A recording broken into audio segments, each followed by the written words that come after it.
Hello, everyone. I'd like to welcome each and all to the November meeting of the Murfreesboro Parks and Recreation Commission. And as our custom is, we'll start this meeting off with a prayer and a pledge from Councilman Eddie Smotherman. Thank you. If you would, please pray with me. Lord, we thank you for another beautiful fall day, a wonderful day in Murfreesboro, and we thank you for all of our blessings. We thank you for helping us survive another election cycle, and pray for those who were elected that they will do what is best in your will and not necessarily agenda-driven politics. We pray that they'll understand that they represent the community, they represent their states, and they represent this country. We also pray that you keep your hands warmly wrapped around the family of the Walkers, considering the accident that happened the other day and the tragedy that this community suffers with, and pray that you keep your healing hands around that family. We pray for the Parks and Recreation Department, the people who go out every day and do the wonderful job that they do for our city, our staff, all those involved with representing their city and serving on these boards. In Christ's name we pray. Amen. Amen. I pledge allegiance to the flag of the United States of America and to the republic for which it stands, one nation, under God, indivisible, with liberty and justice for all. Thank you, Councilman Smotherman. And Commission, before you have the minutes from last month's meeting. I'll give you a second to look over those, and then I'll entertain a motion to approve.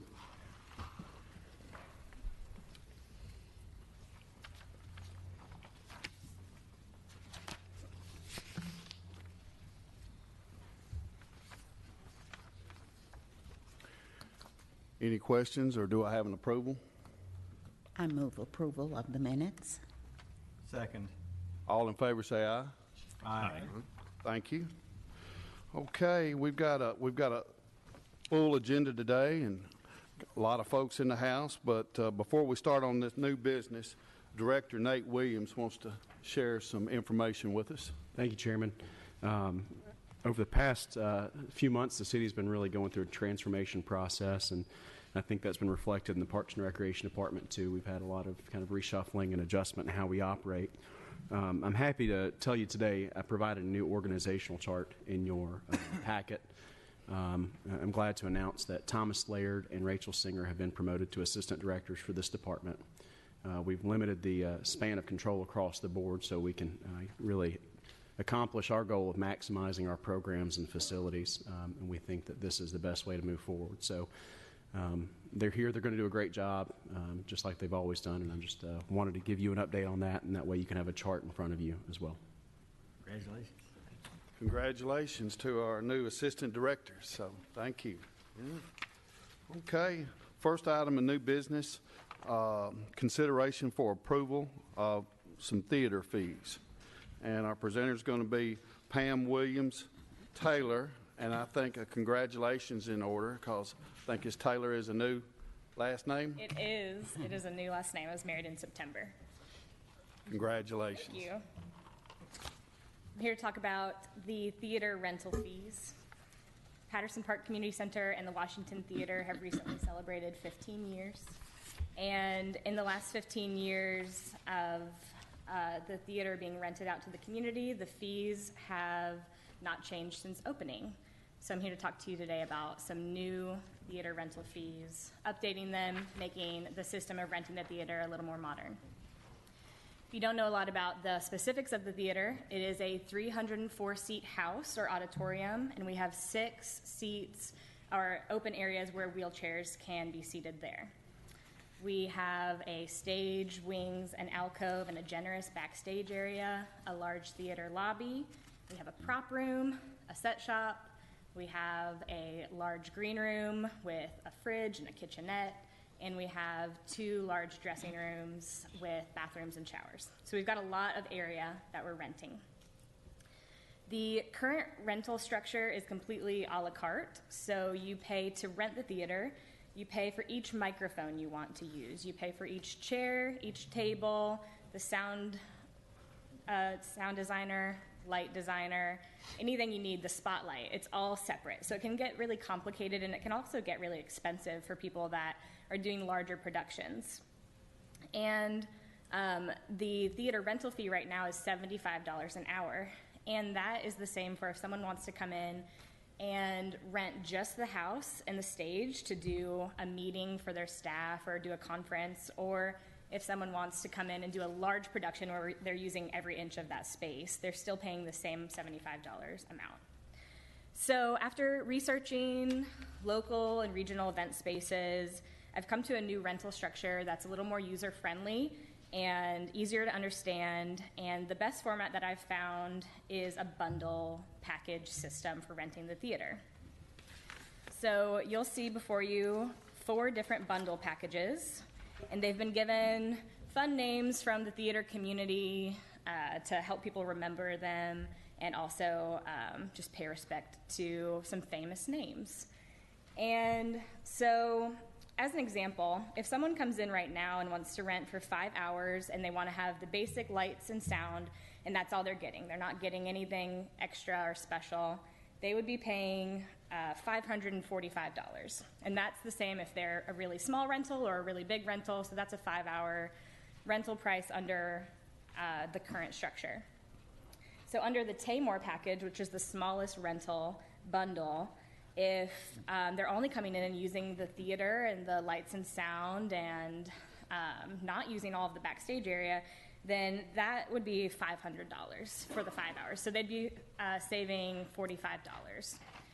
Where if someone comes in and they want everything, they want the set shop, the dressing rooms, they want the green room with the complimentary snacks, and they want the whole package for the 5 hours, then they would be using the Hansberry package, and then they would be paying $700 for the 5 hours. So that's going to be about $150 more than the current price structure. So in some ways, we're going to be increasing revenue by our larger, big production rentals paying more, but in other ways, we're going to be saving the customer money by not charging them the same amount as those giant rentals. And but the goal here really is to get new customers, because some people come and want to rent the theater, but it's complicated and it's a lot of paperwork, and this is a more simple way where they can see where they would fit in that structure and pick one that would represent their event better. On the next page, where it says hourly rental prices, I still have some a la carte options, but they're not per item that they need. They're not for microphones and chairs, they're for the rooms. So right now, if someone wanted to come in under the current structure and rent the dressing rooms with the big bulb lights that are really nice to do a makeup class, they would have to rent the entire theater to do that, where here they could rent just the dressing room if they were doing a small class like that. If approved, we would like to start these new prices on January 1st. Any rentals that have already booked into 2019 would not need to rebook. They can keep their current price for their event. And I have a list of every person, it's this big list, that I have record of that's ever rented the theater. And before January 1st, we would put in a phone call to each of these people and give them the opportunity to rent one more time if they book before January 1st under the old price structure. And some of those people won't want to because it'll be cheaper for them. But some of the large productions, we want to give them a chance to get one more rental in before the change.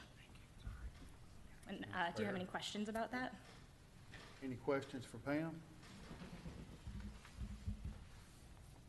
I think she's really done some good work here. So, pretty neat. If there are no questions, do I hear a motion to approve? Move for approval as presented. Second. All in favor of, say aye. Aye. Aye. Any opposed? Motion passes. Thank you so much, Pam. Thank you. Very good.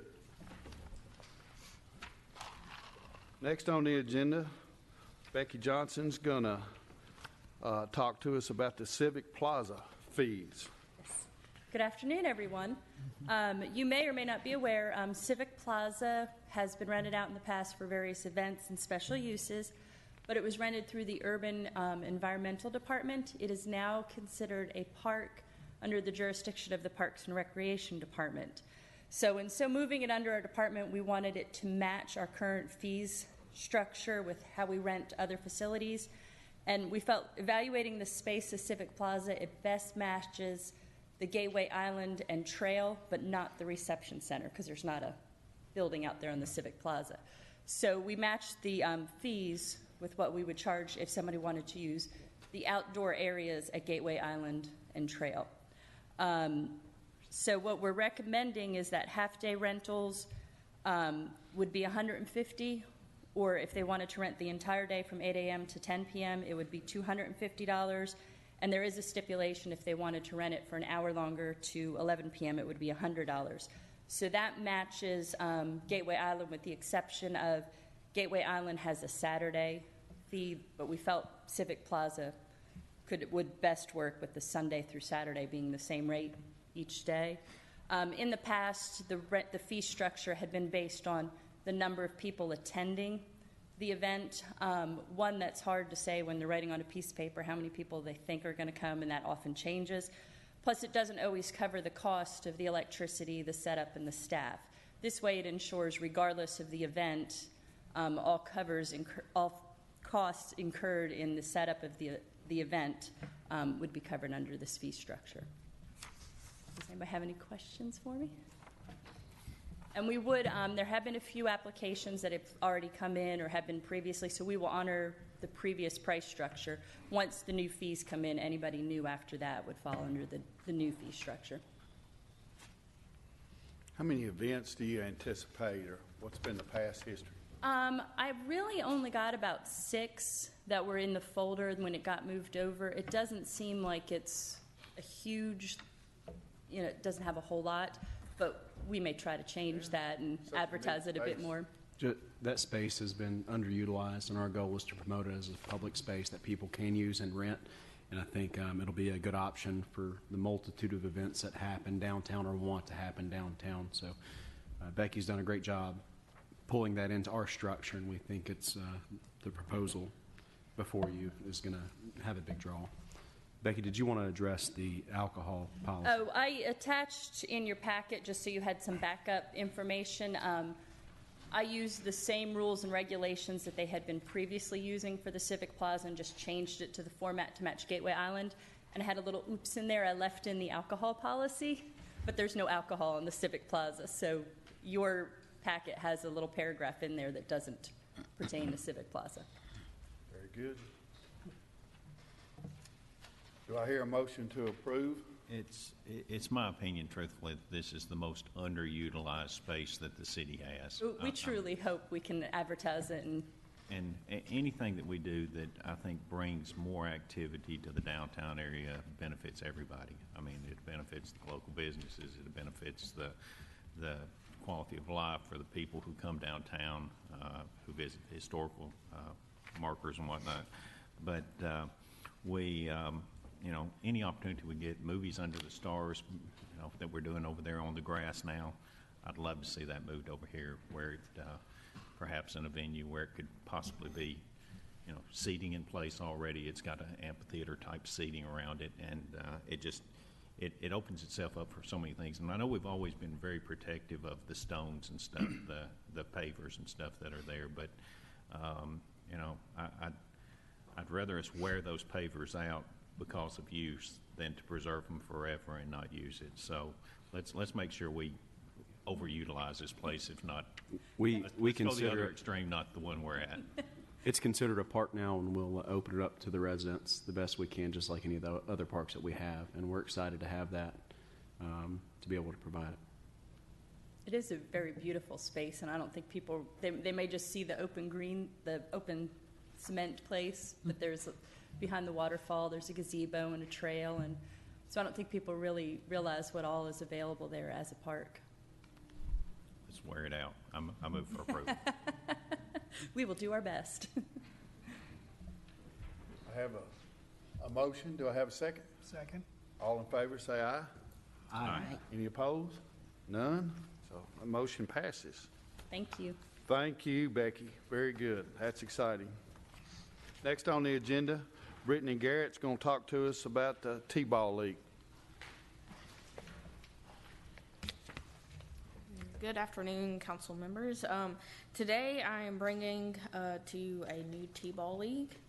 This would be for 4 and 5-year-olds, strictly T-ball. The cost would be $45, and it would be played at Miracle Field, the dirt field right beside Miracle Park. Our goal in this, when we built Miracle Park, we wanted to put a dirt field so all abilities could interact together at the same time and break down that barrier, so there's not a barrier there anymore. This would be played on Saturdays, same time as Miracle's going on, so those kids do get to interact.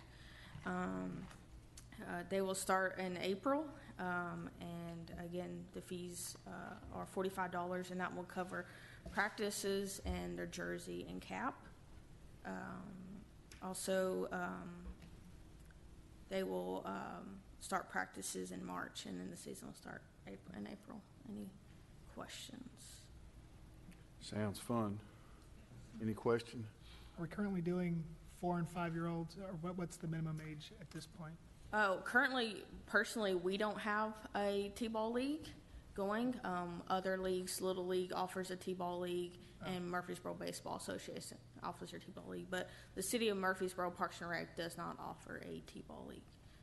We currently don't have a league that is strictly T-ball league in our sense, where they don't keep score, everybody bats, and everybody hits off a tee. Most of our leagues are adapted where there's coach pitch, parents pitch. Some of the leagues 3 outs and the inning is over. There's even a league where 4-year-olds strike out if they don't hit the ball. So we're trying to take it back to basics, and for those kids that aren't on a competitive track that just want to be exposed to T-ball. This is a purely recreational, way to introduce kids to the sport, and really just a complement to what's happening during the Miracle League on Saturdays in the spring and fall. Any other questions? Do I hear a motion to approve the T-ball league? So moved. Second. I have a motion and a second. All in favor, say aye. Aye. Any opposed? There are none. Thank you, Brittany. Motion passes. Got a new T-ball league.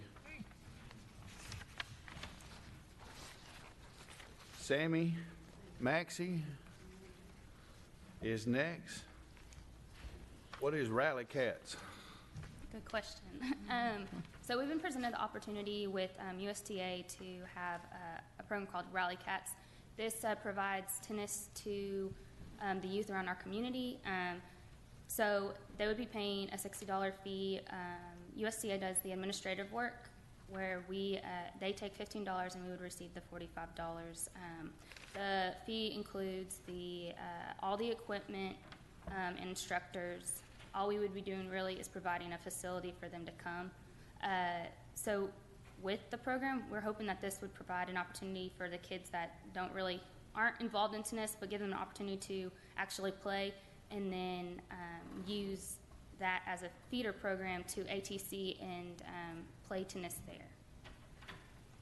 Very good. Any questions for Sammy? Move for approval. Do I have a second? Second. Have a motion and a second. All in favor, say aye. Aye. Aye. Any opposed? There are none. Motion passes. Thank you, Sammy.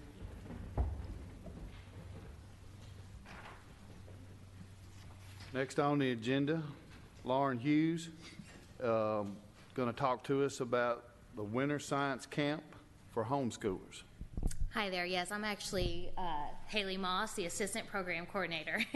So I'll be doing the speaking instead of Lauren. But my goal for this winter is to begin doing a winter science camp for homeschool students and hopefully continuing it on in future years.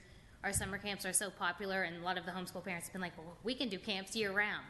So I'd like to target 7 to 9-year-olds for this camp. It would just be 1 week, 7 to 9-year-olds, and we would try to charge $75. And basically each day we would focus on a different area of science. One day we'd explore physics, another day we'd explore chemistry. Being at the Wilderness Station, we'd obviously hit on ecology and biology. We do some cold weather camping. There's going to be a hot chocolate bar, which the kids will go gaga over. It's just going to be a really fun time, and I think it'll allow us to really help the homeschool parents with their science curriculum. So yeah, that's my vision, and we are planning to charge $75 for it, if that's okay. Any questions? Any questions for Haley? So that would be taking place Monday through Friday? 10 to 2 each day, and the kids would bring their own lunch. Yes, sir. Any other questions? Do I hear a motion for approval? Move approval. Gaga second. Come on, I have a guys. motion and a second. All in favor say aye. Aye. Any opposed? Of course, there are none. Thank you, guys. Thank you, Haley. Yeah. I was worried for a second. Mr. Chairman, item number 6, I wanted to just specify as an update item. We've already entered an agreement based on some previous history we have. So Allison's going to present that, but it is just an update item. That contract did go through legal review, but I Okay. wanted Allison here to talk about that and give you an Okay. update on opportunities at Sportscom in Patterson now. Very good. Hey, Allison. So about a year and a half ago, 2 years ago, we began working with the Silver Sneakers program, which is a program that works with insurance companies and gyms to offer free or reduced cost gym memberships to their policyholders. Well, once we started that program with Silver Sneakers, we found out that there was another program that was covered by other insurances. There was a very large demand for us to carry that program too. They're comparable programs, we just didn't know about it till we kind of got into the Silver Sneakers. So this year, about a couple of months ago, we began working with the American Specialty Health and Fitness Incorporated to offer Silver and Fit and Active and Fit, which are just complementary programs, same as Silver Sneakers, it's just run by a different company. That way we're covering the most insurance policies and plans that we can. Silver Sneakers is covered under some policies. Silver and Fit, Active and Fit are covered with other policies. The Silver and Fit are typically for Medicaid participants. If it's in their policy, they get the membership if they come and sign up with Patterson or Sportscom. Active and Fit is just for regular insurance companies, and you can have that added onto your package through your insurance company. So we started that. I don't have any numbers of participation right now. It's we're slowly incorporating it into the facilities, but based on the requests that we had when we started Silver Sneakers and based on the participation that we have had with Silver Sneakers, I believe it's going to be a well-used and well-appreciated program to have within both of our facilities. Very good. Move for approval. Thank you. So thank you, Allison, very much. And I think as Nate mentioned, it's just an update on this. It's been a very popular program. We just wanted to bring that more than anything, make sure some of our seniors know that's available and take advantage of that program. I know we get a lot of patronage at our facilities through that. Rick's got a history of being a little gaga with his motions. Oh, wait. All right, next on the agenda, Heather Mulliken is going to talk to us about the pantry at Patterson Community Center. Hi, everyone. Good afternoon. I'm here to talk to you about a new community service that we have being offered at Patterson Park Community Center. We're calling it the Patterson Pantry.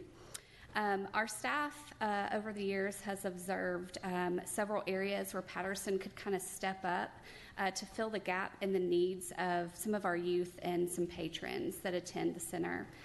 With the help of some private donors and some neighborhood churches, Patterson was able to open the pantry last month. The pantry will have food items stored in ready-to-take bags to give out to kids, parents, and other patrons who are in some sort of crisis or emergency situation. So this isn't an everyday food bank. It's a we have an emergency.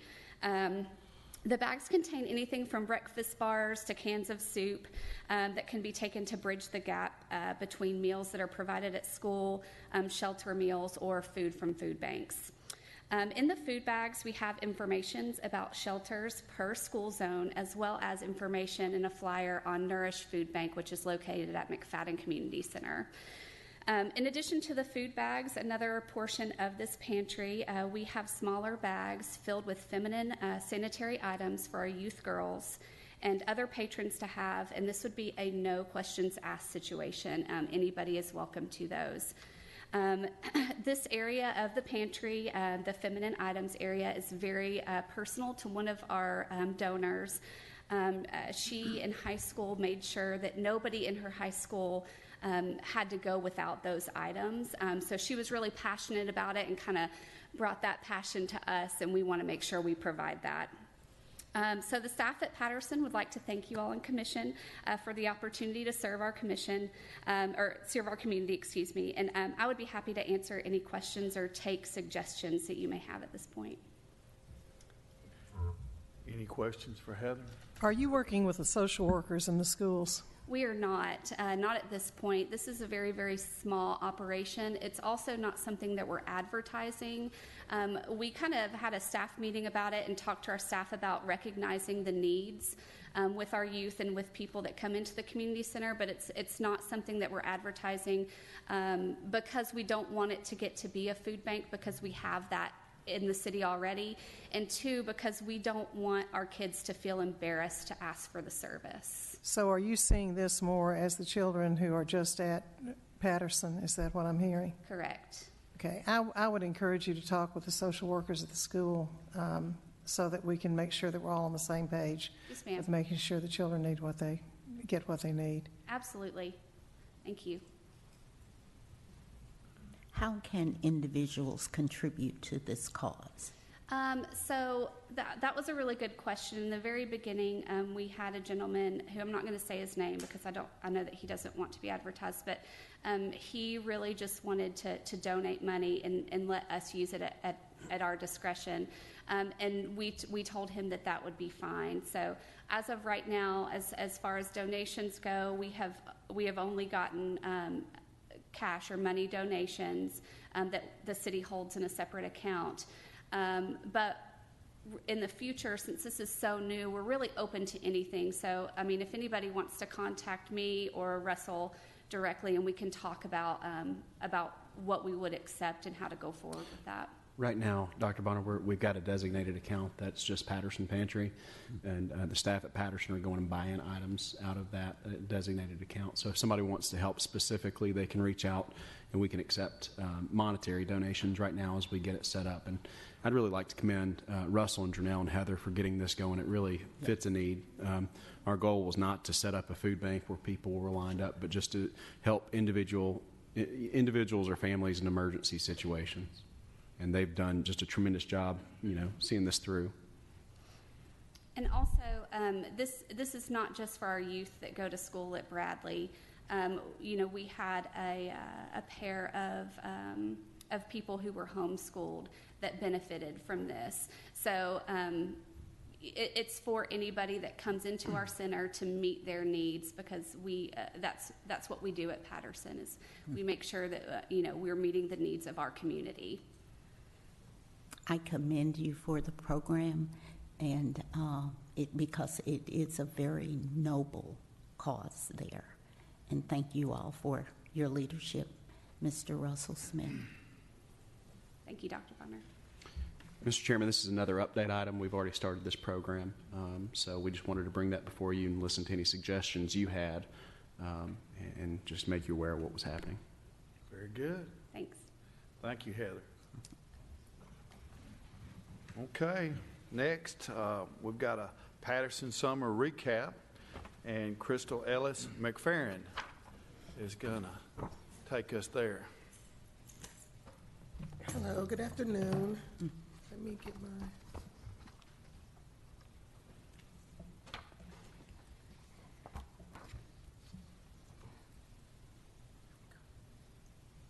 I was given a little tutorial on how to do this, so let me just get it together.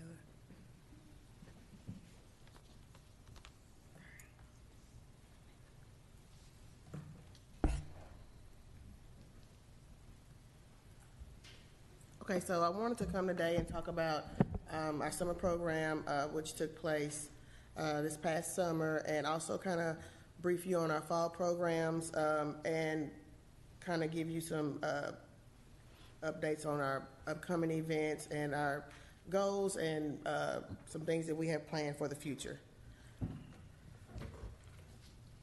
Our summer program was a 9-week program. We averaged 120 youth per day, and we served ages 8 through 13. And one of the perks of our program was the free breakfast and lunch and the afternoon snack that was offered, and that was through a partnership with Murfreesboro City Schools in their summer feeding program. So that was a really nice perk, like I said. And we had several daily activities that the kids were allowed to choose from Project Funway, which was board games and group projects, art club, athletics, and field trips. Our field trips were, the attendees were able to go on fun educational field trips.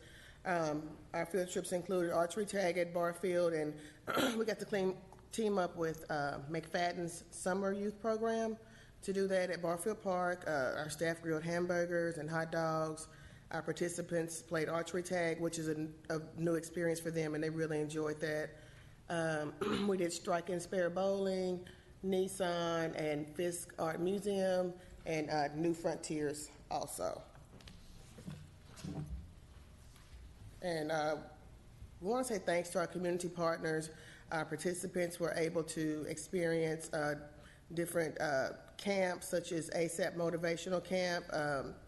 And in that camp, we had Troy Flemings, which was a former UT football player, played for the Titans also, and he came and he was a motivational speaker.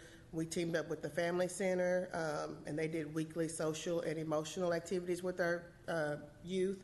And during the last 2 weeks of the program, our participants were able to learn about coding and programming,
rather than a city municipal park and recreation facility, but it is, again, getting at that adventure recreation component.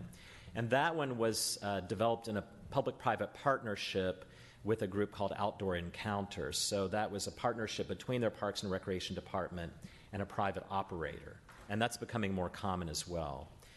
Bending Chestnut Park is a 340-acre environmental education center that offers a lodge, a historic village, an amphitheater, mountain biking and hiking trails, that sort of thing. Again, a county facility, so it's a little bit different in terms of what they can offer and the amount of land they have available for something like that. Within Nashville, of course, you have facilities like Wave Country, which is a fairly large and unique facility. You have the Parthenon, which is nationally, internationally renowned as a cultural facility. And you have the Warner Parks, which are among the largest municipal parks in the region, that offer not only trails and a nature center and such, but also the Iroquois steeplechase, which is the only one of significance in the region, and now has a partnership with their compatriots in England to offer joint programming, and so there are people from England who come to Nashville to go to the Iroquois steeplechase and vice versa, and invest in both of those activities. Within Columbia, you have the Riverwalk, the historical Polk home, which is, of course, a presidential home, Woodland Park, and also the Ridley Athletic Park, which offers softball and athletic tournaments on an increasing basis throughout the region. And a little bit further out of the area that I focus on, but very pertinent here, is Clarksville in Montgomery County, which is pursuing the concept of a multi-purpose event center in their downtown area. And that would be in partnership with APSU, APSU being significant because of its similarities in some ways to MTSU. So their basketball tournaments and play would be moved from campus into this new event center in the downtown area of Clarksville, along with the Predators are in negotiations or talks with them. I'm not sure how far along that is for an ice hockey type of facility as well. So there is an example of the kind of thing that can be done in partnerships with other groups. Just within Nashville, one of the things I found interesting is they have a unique designation. You know, many parks and rec departments designate parks as different types of facilities. And certainly there are special use designations in many parks and rec departments, such as golf courses and marinas and that type of thing. But Nashville has what are called signature parks, and those are defined as one-of-a-kind civic spaces that host public events and festivals and concerts, and they attract tourists from outside of the region. And that includes places like Riverfront Park and Centennial Park, for example. And by making that significance in terms of their signature designation, they're assigning some regional and national significance to the parks beyond just the local community. And that is a way for them to differentiate those parks within the regional marketplace. Also, some of these parks attract festivals. Last year, there were over 400,000 attendees that spent more than or about $100 million in their local parks. Regionally, there's also a growing emphasis on historic sites and preservation of cultural sites and venues. Parks departments in the region have efforts in various ways to reinvest in historic sites as both tourism and revenue generators. Of course, in Murfreesboro, you have Cannonsboro, Oaklands Park, the Bradley Academy, and then while it's not operated by the Parks and Rec Department, you have the National Park Service operating Stones River National Battlefield, so very significant facilities. In Nashville, there's been the recent reconstruction of historic Fort Nashboro. There have been reinvestment sites like Two Rivers Mansion and the City Cemetery. And Fort Negley, as you may have heard, is to be reimagined as a park and interpretive site, focusing on the African-American role in the Civil War.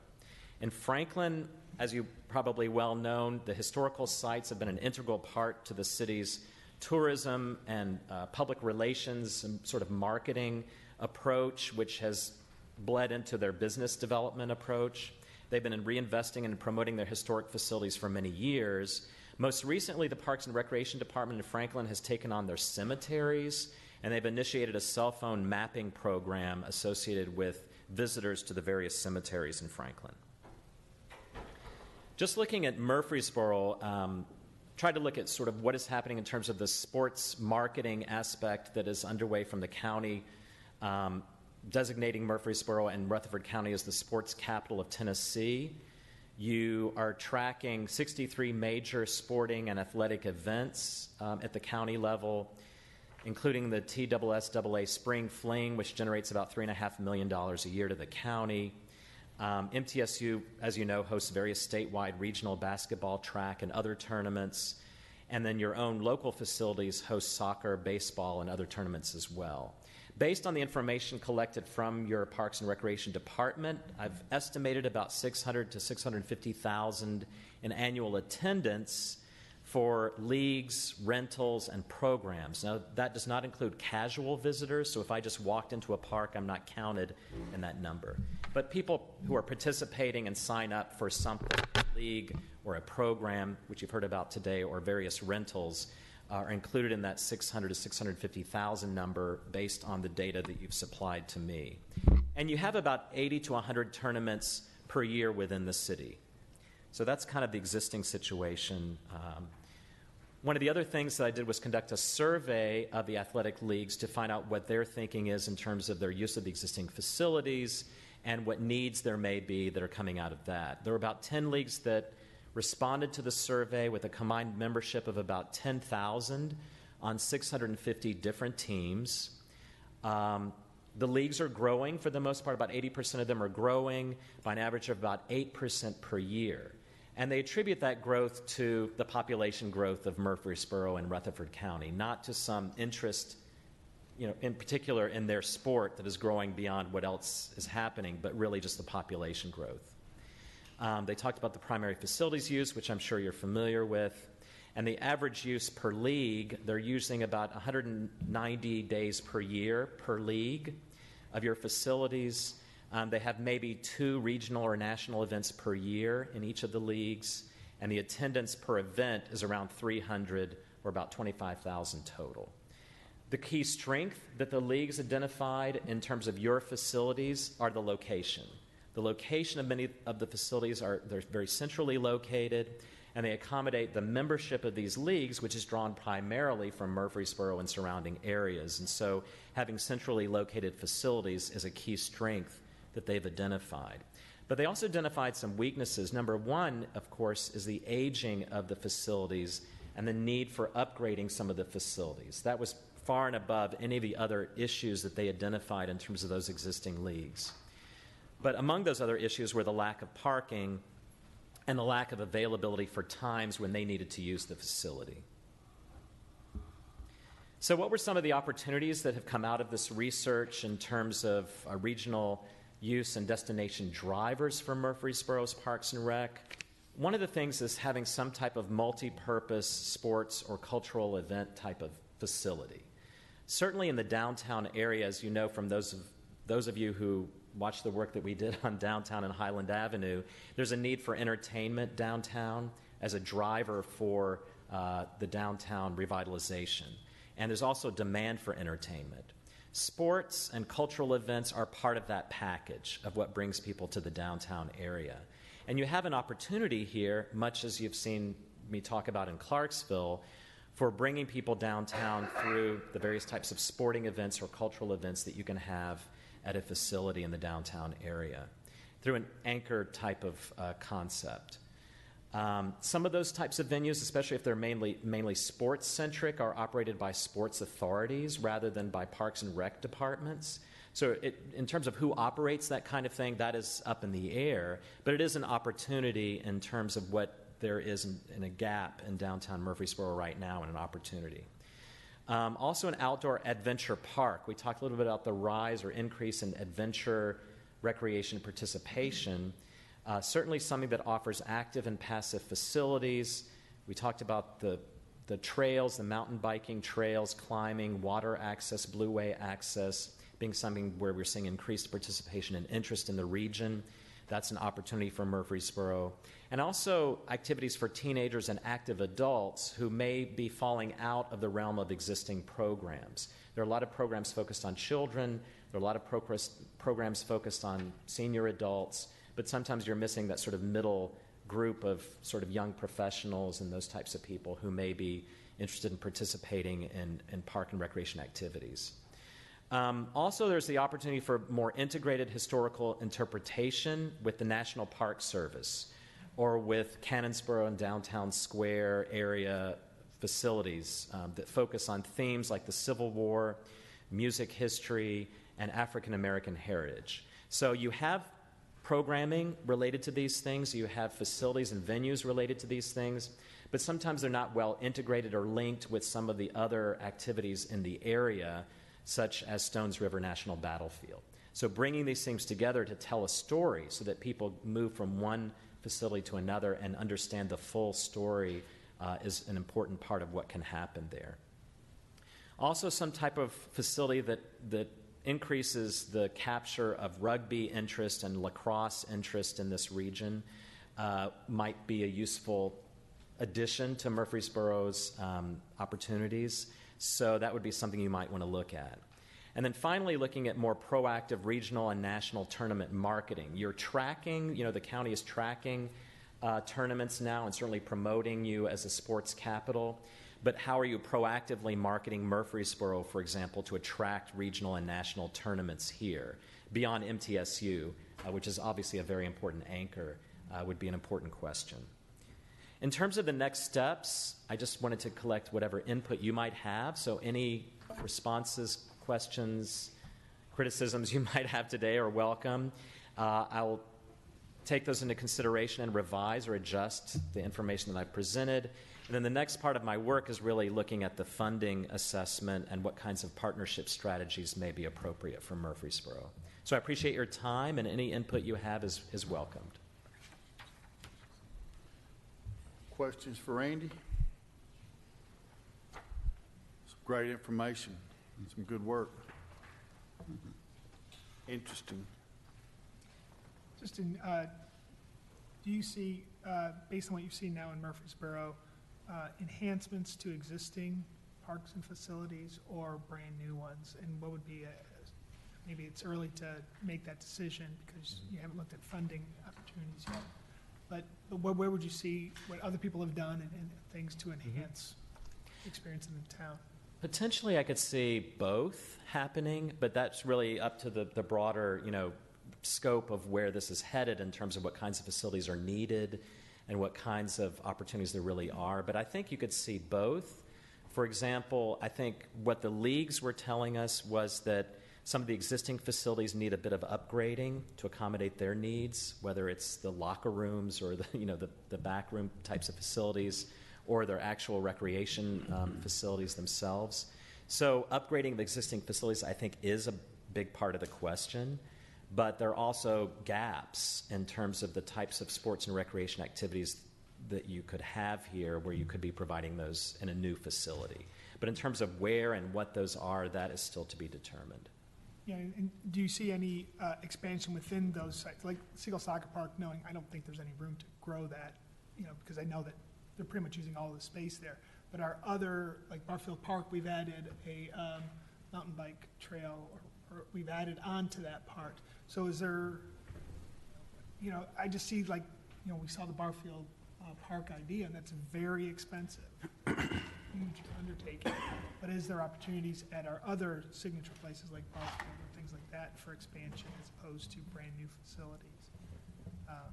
That's something I don't know the answer to yet. I think that's something we'll have to look at each of the facilities as part of the broader master planning and see where these opportunities could be captured. So I don't think we're there yet in terms of an answer to that, but certainly something we'll have to look at. Okay, anything else? Good work, Randy and Kevin. Thank you. We appreciate our partnership with Reagan Smith. Thank you.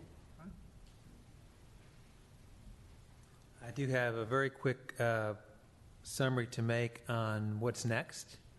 There is an open house November 19th, 5:30 to 7:30 p.m., so certainly want to encourage you and anyone you know to come to that. That'll be at Patterson Park. It'll be an open house venue. It'll be come and go, so you don't have to stay for the whole night. If you can't make it right at 5:30, please come by later and join us. The other thing is, in terms of next steps, kind of to the question that we had about what facilities might we need. Are we enhancing more of what we have? Or are we adding more new ones to the future. That's in the next part of our master plan process, where we're going to look at our recommendations, our specific recommendations on facilities, on programs, policies that you might want to, as a city, implement. And I think the other part that Randall is going to help us with is what are the funding and partnership opportunities. I think, as you mentioned, everything we look at now always has a price tag associated with it. So we want to look at how we can anticipate not only the demand, but how do we fund the demand. That'll be part of the next step of our process. So thank you very much.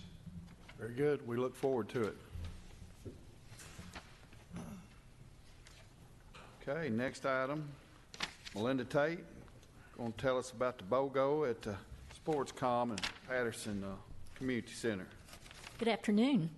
I'm here seeking approval for our annual buy one, get one free sale that pertains to the individual monthly and individual yearly facility passes that are good at both Sportscom and Patterson.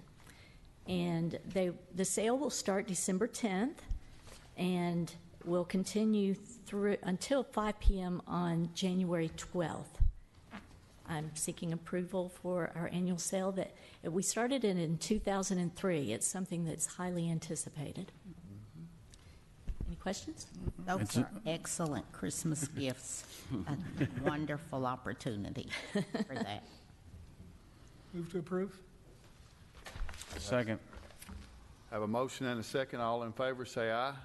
Aye. Any opposed? Of course, there are none. Thank you, Melinda. I think you're still up. You're going to give us an update on our activities and programs. Yes, and I'm trying to find the PowerPoint.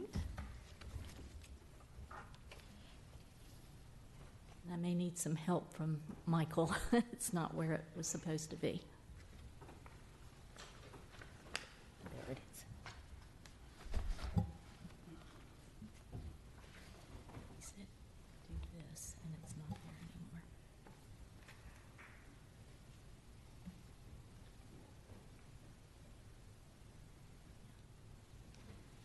So.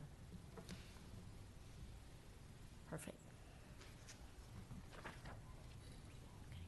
Thanks. Okay, I knew that would happen. We've got several things going on with Parks and Rec in the next few months, and I'll just zip through here. Our Youth League basketball sign-ups are still available through November 15th, and you can register online now. Go to the Parks and Rec page on the city website.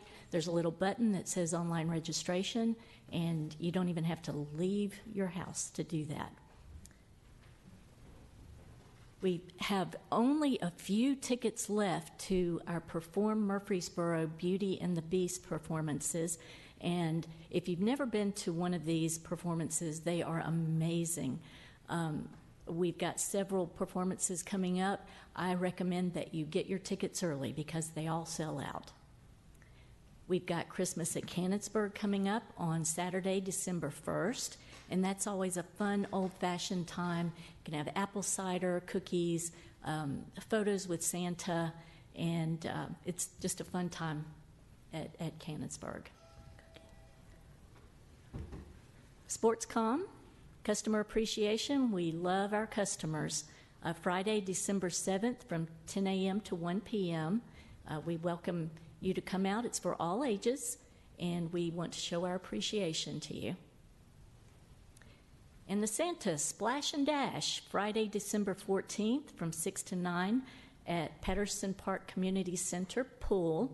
And luckily it's indoors. It won't be like our polar bear plunge. It's for ages 7 to 13. It's $5 if you pre-register and $7 the day of.